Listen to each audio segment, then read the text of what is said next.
Welcome to Basic Black. Some of you are joining us on our broadcast, and others of you are joining us on our digital platforms. I'm Callie Crossley, host of Under the Radar 89.7. Tonight, the economic growth of Seaport Boston.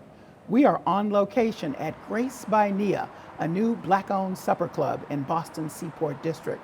From what was 1,000 acres of scrubby, vacant land and parking lots, the Seaport District has developed into a sparkling prime location for retail, housing, and entertainment.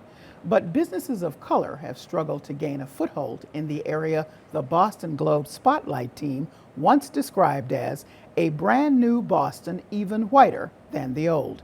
That was 6 years ago. What's changed, and will the future bring more diversity? Joining us this evening, Nia Grace, owner, Grace by Nia, and board member, Meet Boston.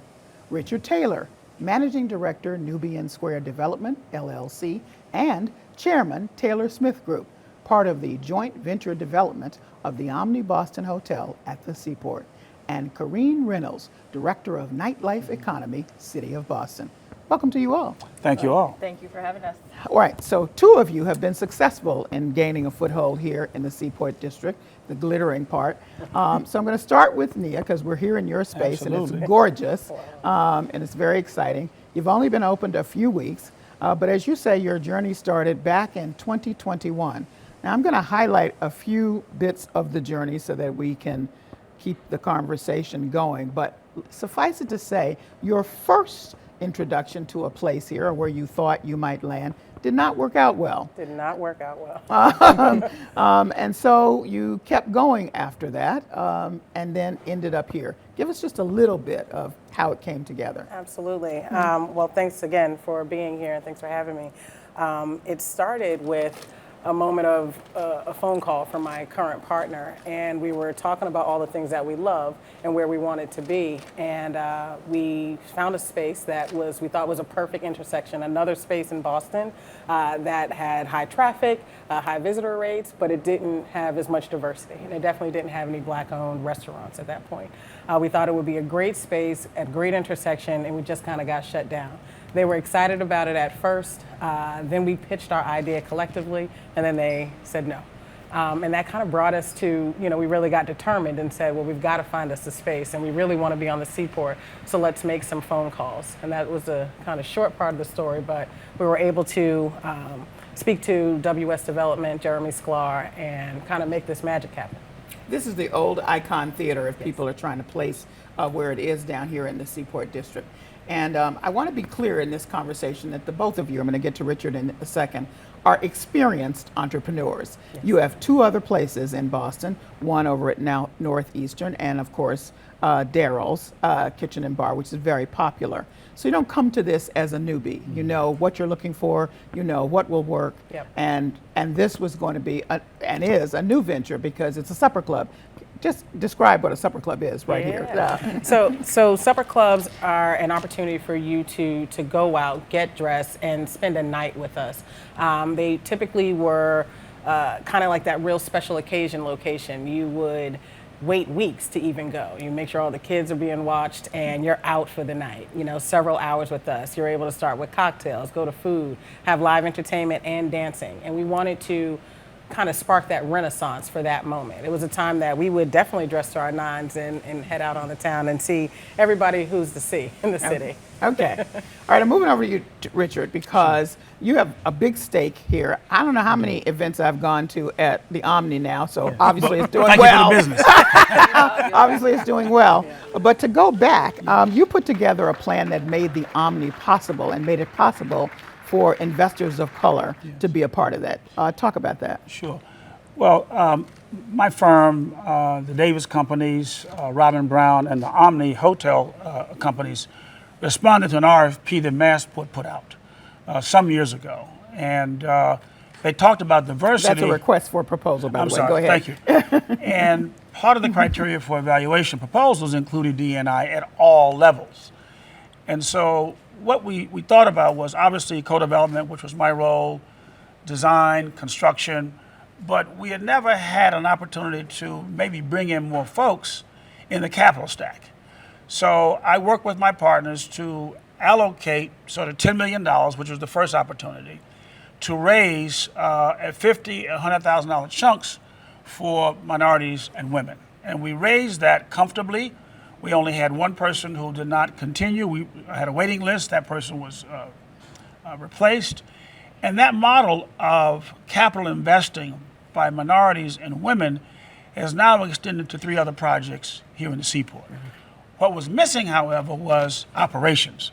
What happens in the Seaport after the jobs, construction jobs are done, after the development fees are paid, after the architects are paid.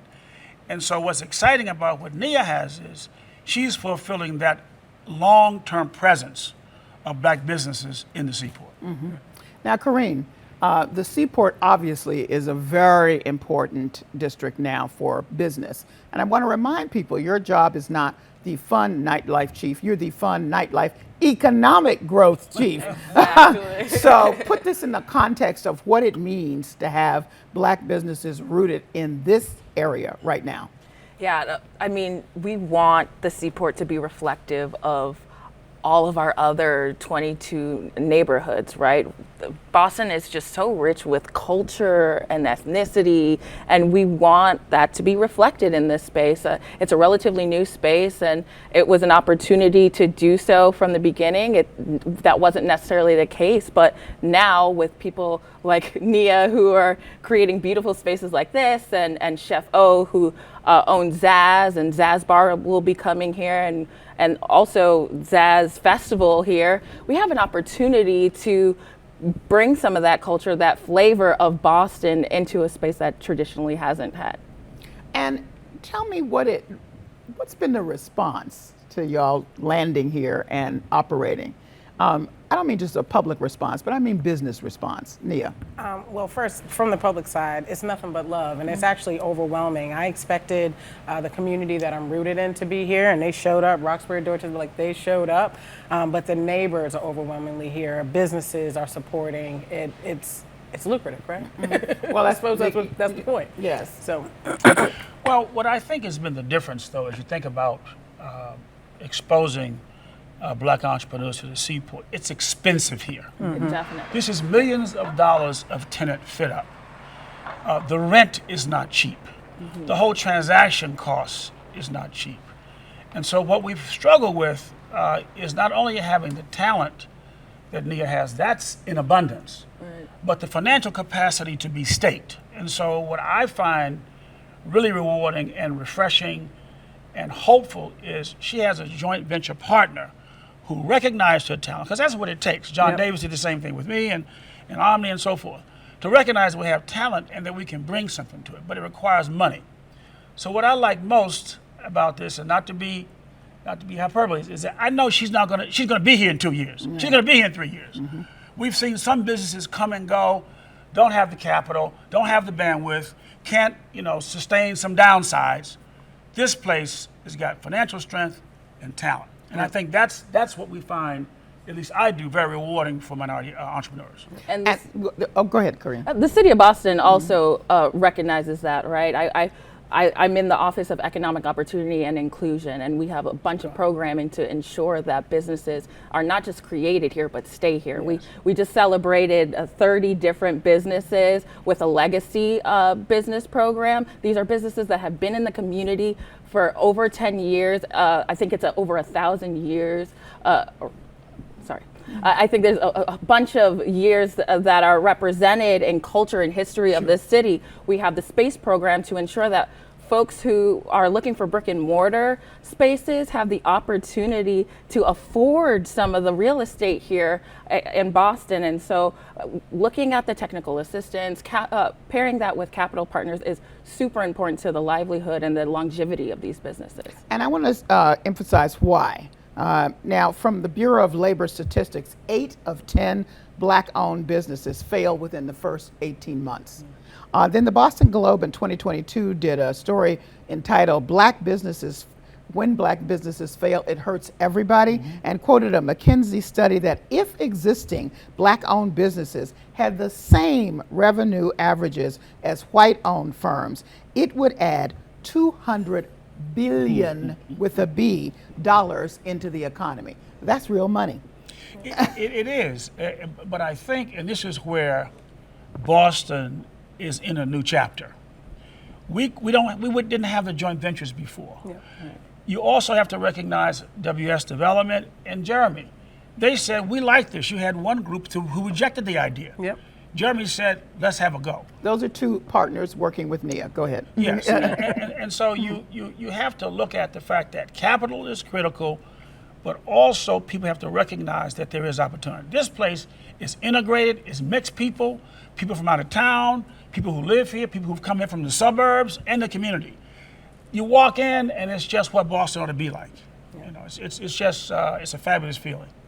Go ahead. I would say to that note about equally when a business fails, when a business does succeed, that the call from other businesses and partners and real estate developers, now those calls are being made and people are looking at you and they're thinking about, well, what other businesses, if not you, what other business owners could possibly do this and use this growth to catapult, you know? And it happened with the hotel. After the Omni was successful in terms of putting the team together, 10 World Trade, Parcel H, Dry Dock 22, there's probably 4 large-scale projects, life science and otherwise, that include that same model. And the model guarantees that there is a diverse participation across all levels, including the top. That's that right. often didn't happen. Exactly. Oh, it didn't happen at all. But again, I give Dwayne Jackson and Tom Glenn at Massport, Ken Turner, they were the architects of that RFP structure, which allowed people like me to make a phone call. Before, I'd wait for a phone call. With the RFP, I was empowered to put the team together. And that's how and it's been duplicated, to your point. Okay. So, Nia, let's go back to that first venture here when you got turned down. There were some of the kinds of issues that other entrepreneurs of color often find themselves in. Would you extrapolate a little bit about what happened there? Yeah, so one, I gotta, really give a lot of credit or, a good friendship with Ed Kane.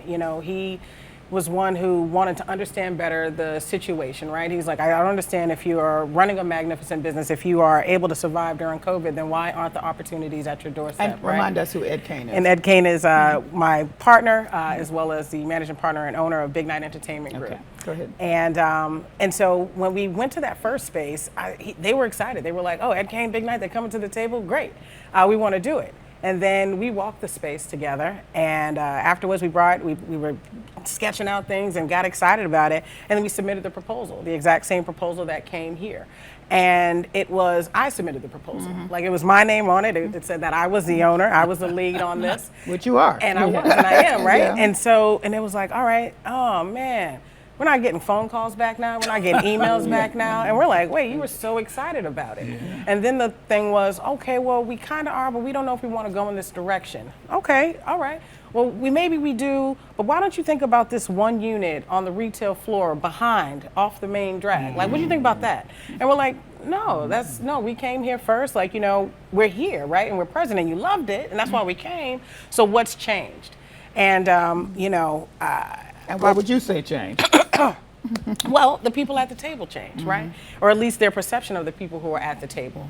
And they couldn't understand, they didn't know me, I didn't have enough credit, but it was fine if it was just Big Night, right? If it was fine if it was just Ed at the table, I feel. And he acknowledged it later and was like, I can't believe we gotta know. What do you mean? Like, and I said, oh, well, I'm used to that. Right? I'm used to that. I'm used to the no. When I get a yes, it's different. It feels foreign when it's a yes. And he said, no, but is that, you really think? I said, I know what it is. I said, but what's great about this is, since I'm so used to it, I'm not dismayed. And if we think that this is going to be something that's going to work anywhere, then let's continue to find anywhere that is willing to work with us. And literally the next call the next day was to Jeremy, and we took a walk around the Seaport. And he got so excited just from our initial conversation, not even knowing about what the project was. And at the end of the day, when we talk about investment and growth and why we get partnerships, it's because people invest in people, not necessarily the idea all the time, not necessarily what that full concept is, but people invest in people. And if that is like what your track record shows, or that's the feeling that you get, that's how lasting businesses can go. So I want to go back to a point that Nia made when she was offered what I refer to as a bad space. And so many times entrepreneurs will take a bad space Just to get in. just to get in, and it's a setup for failure. So you also have to be patient enough to understand what your elements of success are, because you cannot change the location. We can change the floor, we can change the paint, but we can't change the location. So to get the wrong location would have been disastrous. So again, because of her skills and talents and understanding how business works, she said no to that, was patient, and kept calling, which is what entrepreneurs have to do. And can we talk about the location? When you're driving into the Seaport, the first thing you see is Grace by Nia. And that's not just a great testament to your hard work, but it also represents what could be. And it also represents how other entrepreneurs of color what they can achieve. And so I think it's so important to even drive up there and see that for inspiration, and telling your story and adding that to the perspective of what can be is incredible, and what we're trying to duplicate throughout the city. And also asking for that. Okay, we got the space, that's nice, but who knows, we're here. This is so symbolic of a new Boston. It's just, it's hard for me as an old timer to really express it. This is a inflection point, a powerful transformation in what this city's come to. Okay. And let's talk about that new Boston. Karina, I'm going to start with you, because we have, and Nia, I should say, you are on the board of Meet Boston. That's the newly reframed chamber, I guess, or tourism convention center, to think about how we present Boston to the world, not just to ourselves. And that is something that Richard said earlier, that all are welcome, and that we draw from all neighborhoods. So what is Meet Boston doing to ensure that what's happening here at Nia by Grace continues to get the kind of prominent marketing, prominent support that needs to happen to let people know it exists and bring people in? Well, I'm not going to speak on behalf of Meet Boston. I'm not a board member like Nia is. But what I can say is the city of Boston is working with Meet Boston, and our director for sports, entertainment and tourism, John Borders, he has brought in so much just energy and life to what can be in the Seaport, in our conventions and our gatherings. We have the NAACP convention happening here. Can you imagine all those Black people coming and convening in Boston? I don't think people could have imagined that a few years ago.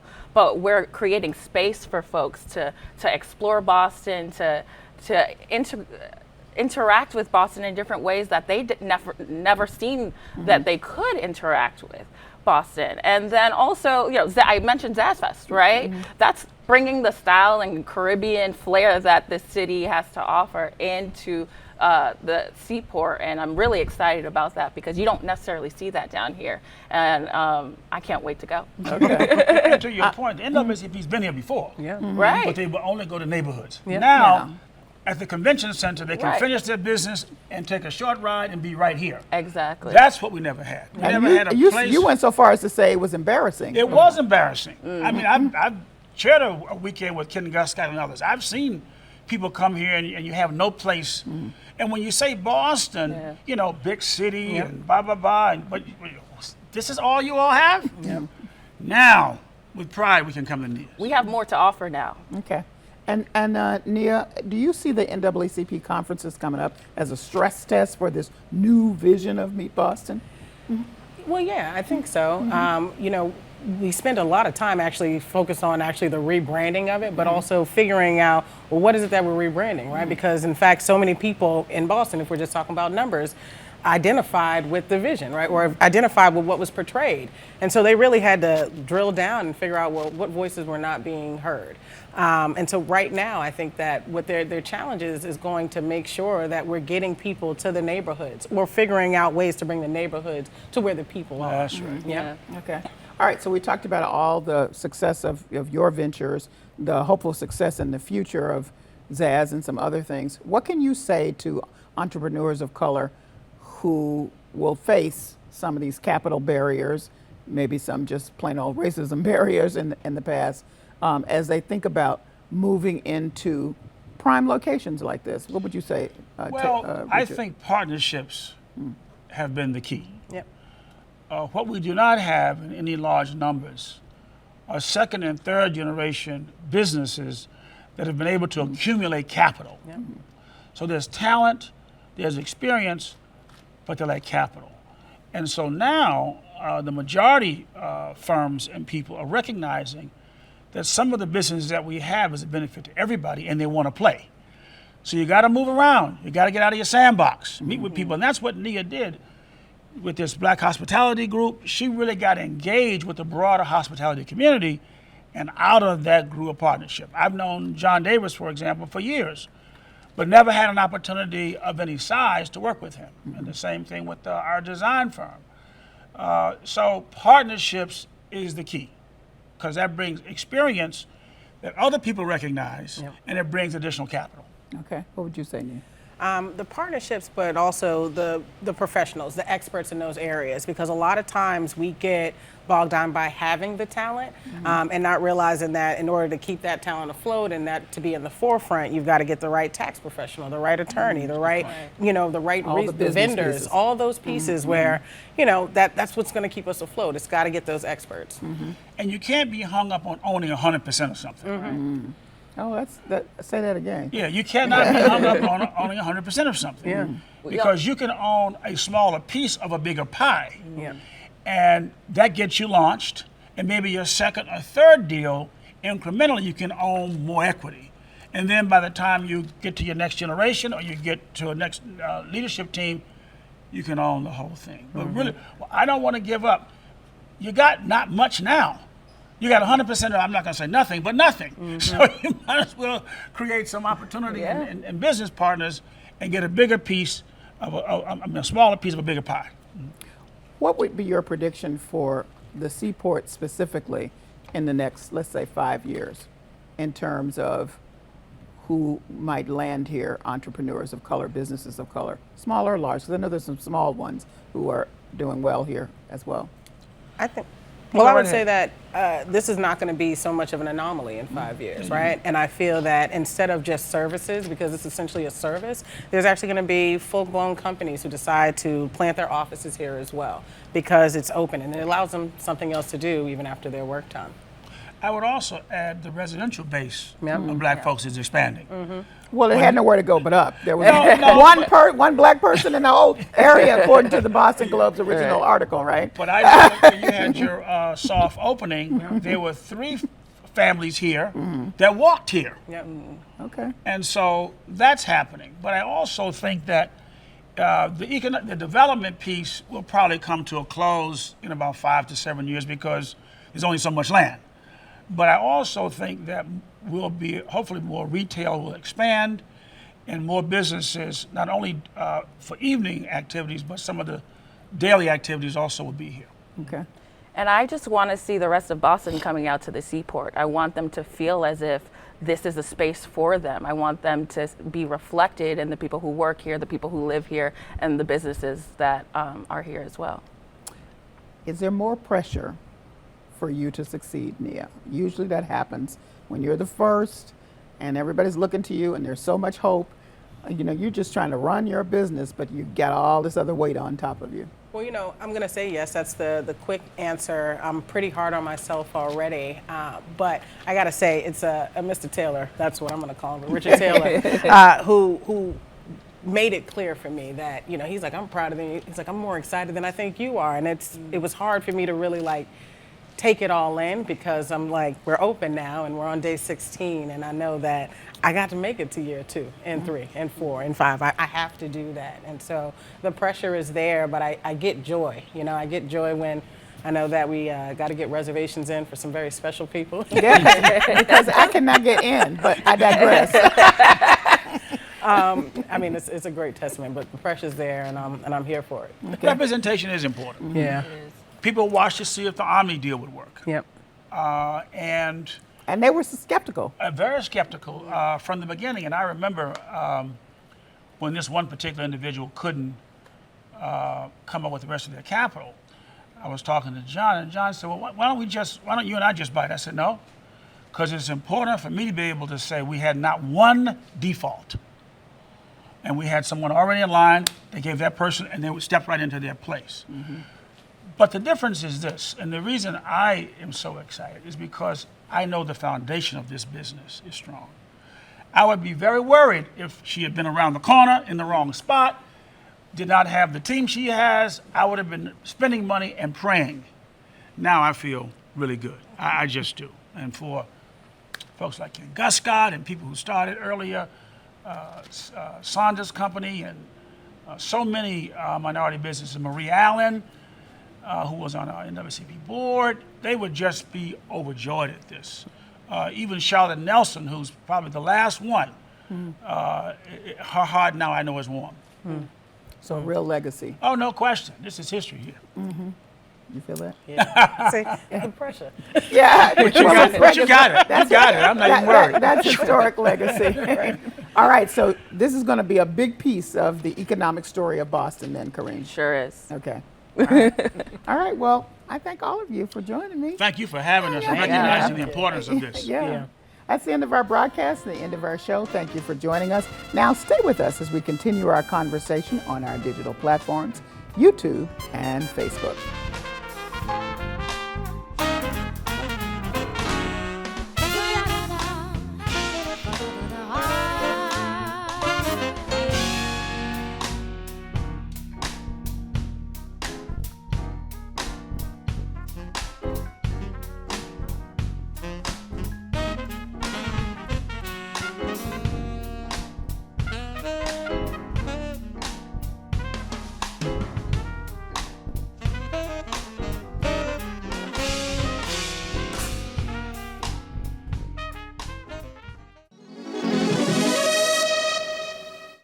I'm Callie Crossley, host of Under the Radar 89.7. We are on YouTube and Facebook with our post show, continuing our discussion on the economic growth of Seaport Boston. It's really the economic growth of Black Seaport Boston. That's is right. what we're talking about. So I use this space to get some emotional questions. So when May 11th came and you opened the door, tell me what that moment was like. Man, you know, it was amazing in my head, right? But nobody came through the door immediately. So I'm not gonna lie, the first hour and a half I panicked. Now granted, we opened at 4 o'clock and it's the Seaport, but I still was like, where they at? By the end of the night, it was amazing. I mean, fully booked, it was awesome, but the first 2 hours, touch and go. Touch and go. Okay. Now, Richard, I assume you've been here. And Yes, I have several times. Yes, I And what have. was like your first time? Well, it was the soft opening was, food was great. I had a seat right there. I was right by the stage. row The show center, was huh? good. Hey, absolutely. And I just marveled at the physical space. First of all, the glamour and what's been put here, the size of the bar, which is huge, and a big bar is always important. And then the smart thinking of having the overhang seats in the back there. I was just, I was great. I thought I was in the Harlem Renaissance. I really did. It was a great feeling, and to see so many different kinds and types of people here. So for me, you know, my lens is, I got the old school lens, you know, and so for me to see her and what she's done, and it felt great.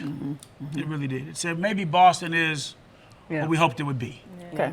So I know, Corean, you have yet to come, but it's coming up Oh, soon. I've come. Okay, all right, I okay, just couldn't sit down.